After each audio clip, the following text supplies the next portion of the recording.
I'm a systems guy. I like organization and I like structure. And when I have everything really organized and I've got the structure down and the process down and my presentation down, that's where my creative latitude really shines. And it's where I get a chance to really connect with my prospects because I don't actually have to think necessarily about what's next. I already know what's next. It's really about communicating with them and making that human connection. During my presentation with my buyer prospects, I'd want them to know that I'd like to select with them, not for them. What I'm saying is I'd really like it if we were shoulder to shoulder looking at the computer, taking a look at locations and neighborhoods and floor plans and styles of houses, and we're having a meaningful conversation and a dialogue back and forth. I really see myself as part of this whole equation, and I want them to see me the same way. I mean, I'm on their team and they're on mine, and we're working closely to find the perfect property, and in the process, building a really strong relationship. Remember, I said to you, this is not a transaction with me, it's a relationship, and I really get to know my people and understand what's important to them in their home. Now, I will also go on to say to the buyer, when we go and we pick houses, chances are we're not going to see something we like when we first head out, but I need to explore those properties with you. Now, part of choosing the right property is the comparison process. So what I'd like to do is, instead of mapping the most effective or efficient way back to the office, I'm going to lay out the way we look at the houses in a sequence that helps establish value in their mind. I look at houses every day, so do you. So you are an expert at this, and yes, you can kind of put things together in your head, but they don't.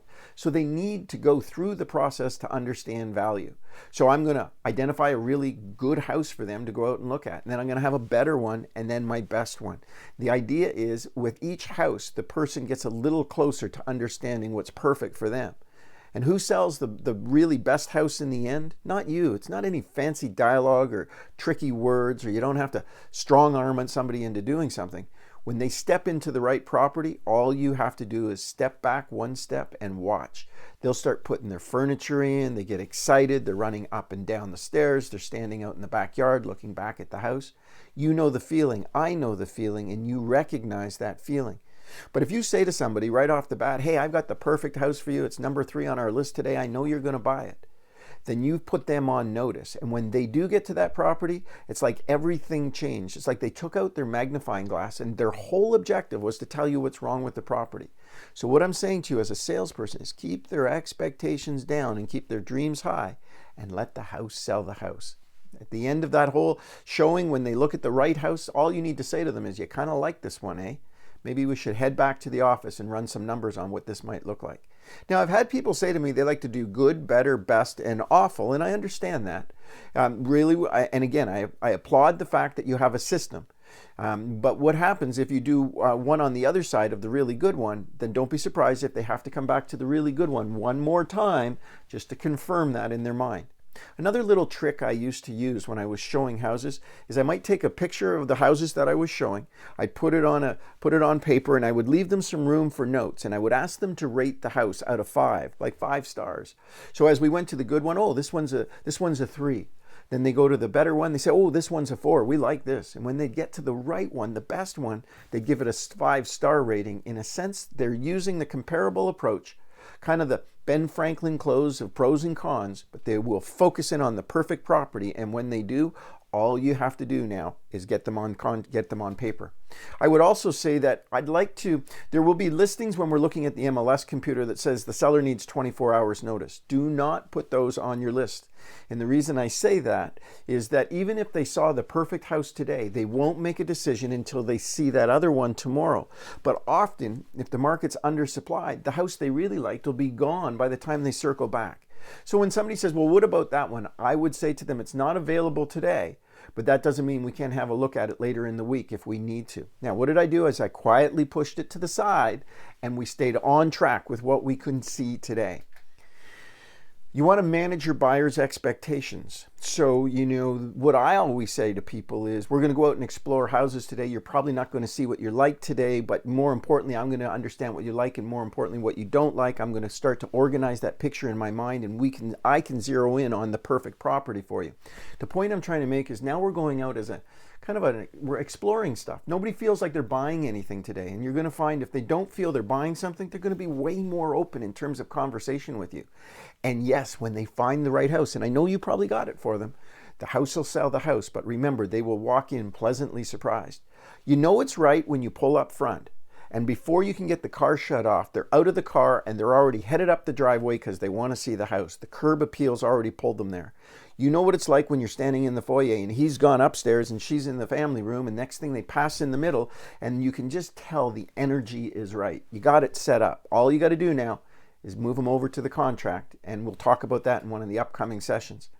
I've always thought to myself, you should bring information about the property, the copy of the listing with you should they ask any questions. But I never give them an actual printed copy of the listing. I just have all that information on my phone. And like I said, maybe some sort of scratch pad that they can make some notes on so that it can help narrow the process. The idea is, though, that all the information that they're going to need is going to be back inside the office. So if they saw the perfect house, we don't want them to postpone making the decision. What we want them to do is say, instead of buying the house or making a commitment to buy the house, let's go back to the office. Let's do a debrief. Let's have a cup of coffee. Let's run some numbers. And I'll even get you a copy of the listing so that when you're at home tonight after dinner having a cup of tea, you'll have all the information there so that you guys can have a meaningful conversation. The point is, we don't close for the offer when we're in the house. We close for the sit down back at the office. And I'm going to tell you something else. It's an unwritten rule. Never ask for an offer while your clients are on their feet. The only time you ask for a signature is when somebody's butt's in a chair. So if it happens to be you want to write the offer in the seller's house, great, put their butt in the kitchen chair. But don't ask for an offer when they're on their feet. Make sure their butt is down in a chair somewhere where they can make that signature, get that signature. Now, if you're looking at a property with your prospects and the house is perfect, location is good, but the roof shingles are a little curly, or the wiring looks a little funky, or the plumbing looks funky, that doesn't mean that you shouldn't consider the house. What it means is that we need to get a home inspector in there. But ignoring it isn't going to make it go away. And the fact is, if they like it, maybe it's a minor costly adjustment, or a minor cost when it comes to making the adjustment that would make it absolutely the perfect house for them. So let's not discount it. Let's find out what else that you might be able to offer to help resolve those feelings they're having. I would go on to say that it's important that they ride in your car. Remember, I want them to come into your office. Come in and have a cup of coffee. Take a few minutes, figure out what they're looking for. Line up the properties. Run off some information sheets so you guys can... But I want them in your car. Now, some of you are going to say, I don't want them in my car because of the liability. Well, here, let me tell you something. You should call your automobile company, insurance company, and make sure they have a commercial rider on your vehicle, because you do this for a living. Secondly, I know that if we're looking at 3 or 4 houses, the conversation between the houses is almost as important as the conversation in the houses. So I rode with my clients, or I drove, so I could, ask them questions, find out what they were thinking, that sort of, and really allowed me to bond with them. If you're in 2 separate vehicles, you don't hear those conversations. And don't be surprised if they see something they really like, but then they want to do the parking lot bailout technique. If they're in their vehicle, they can get away. But if they're in yours, you've got them all the way back to the office. Remember, they got to get out and get their car.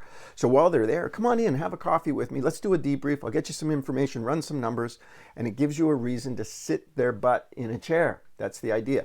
Always have a GPS, because there's nothing sadder than a lost real estate agent out looking for houses.